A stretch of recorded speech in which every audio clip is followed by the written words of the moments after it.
यह चुंबन औरत के दिल को टुकड़ों में तोड़ने वाला था। उसे उम्मीद नहीं थी कि उसका गहराई से प्यार करने वाला पति उसे धोखा देगा, लेकिन उसने जल्दबाजी में अपने पति से इस बारे में कोई सवाल नहीं किया। वह न तो कमजोर थी और न ही तलाक से डर रही थी, बल्कि वह अपने पति को उसकी बेवफाई की कड़ी सजा देना चाहती थी। सबसे पहले उसने जानबूझकर पति से झगड़ा किया और उसे गुस्से में आकर खुद पर हाथ उठाने के लिए मजबूर किया। इस तरह उसके पास अपने पति के घरेलू हिंसा करने का सबूत आ गया। इसके बाद उसने अपने बदले की योजना बनानी शुरू की। पहले उसने अपराध शास्त्र की कई किताबें पढ़ी और ढेरों जासूसी डॉक्यूमेंट्री देखी ताकि पुलिस की जांच पड़ताल के तरीके समझ सके। फिर उसने अपने पति के क्रेडिट कार्ड का पूरी तरह से इस्तेमाल किया और ऑनलाइन जुआ खेला ताकि उसके पति को एक जुआरी के रूप में दिखाया जा सके। जब उसका पति मैच देखने में व्यस्त था, तब उसने चालाकी से उससे एक महंगी बीमा पॉलिसी पर साइन करवा लिए। इससे ऐसा लगने लगा कि उसका पति बीमा के पैसे के लिए उसकी हत्या करना चाहता है। वह अपने पड़ोसियों के घर जाकर उनसे मिलजोल बढ़ाने लगी और बातचीत के दौरान अपने पति के हिंसक स्वभाव का जिक्र करने लगी। वह जानबूझकर एक मासूम और दुखी पत्नी का रूप धारण कर रही थी, जो औरत पहले कभी अकेली रहती थी। अब वह घर में रहने वाली औरतों के साथ घुलने मिलने लगी।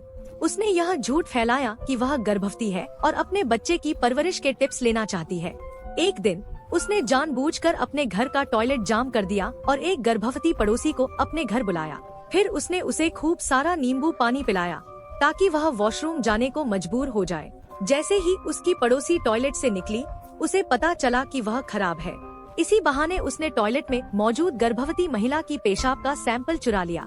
इसके बाद उसने इसे अस्पताल में चेकअप के लिए भेज दिया ताकि मेडिकल रिपोर्ट में उसकी गर्भावस्था का झूठा रिकॉर्ड आ सके। वह दिन रात डायरी लिखने लगी। शुरुआत में उसने अपनी शादीशुदा जिंदगी के अच्छे दिनों के बारे में लिखा, फिर बाद में अपनी शादी में हुई परेशानियों के बारे में। जो भी शादीशुदा होगा वह उसकी बातों पर यकीन कर लेता।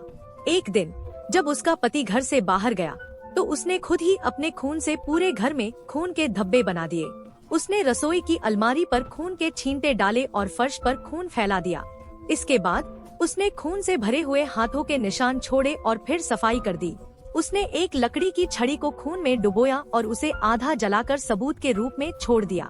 उसने लिविंग रूम की टेबल उलट दी और चीजें तोड़ फोड़ कर जगह को अस्त-व्यस्त कर दिया ताकि यह लगे कि वहाँ संघर्ष हुआ था। इसके बाद उसने अपनी डायरी को शराब के गोदाम के ओवन में इस तरह से रखा कि पुलिस को वह जरूर मिल जाए। फिर वह अपनी पहले से खरीदी हुई सेकंड हैंड कार में निकल पड़ी। अगर उसकी योजना सफल होती तो उसका पति हत्या के आरोप में फंस जाता और जब उसका शव पानी से निकाला जाता तो वह दिन उसके पति के लिए भी सजा का होता। लेकिन इससे पहले उसे किसी भी हाल में खुद को छुपाए रखना था। उसने अपनी पहचान बदलने के लिए सबसे पहले अपने बाल छोटे करवा लिए और फिर उन्हें रंग भी दिया। इसके बाद उसने ढेर सारा जंक फूड खाना शुरू कर दिया जो उसने शादी के बाद कभी नहीं खाया था। इसके बाद उसने एक सुनसान इलाके में एक कमरा किराए पर लिया और चुपचाप इंतजार करने लगी। उसके पास नकद पैसे थे जो कुछ दिनों तक चल सकते थे। वह एक लोकप्रिय कॉमिक राइटर थी, इसलिए वह अपनी पहचान को उजागर नहीं कर सकती थी। खुद को पूरी तरह बदलने के लिए उसने एक हथौड़ा उठाया और खुद को जोर से मार लिया। दूसरी ओर उसका पति जब घर लौटा तो उसने टूटी हुई टेबल देखी और तुरंत पुलिस को बुला लिया।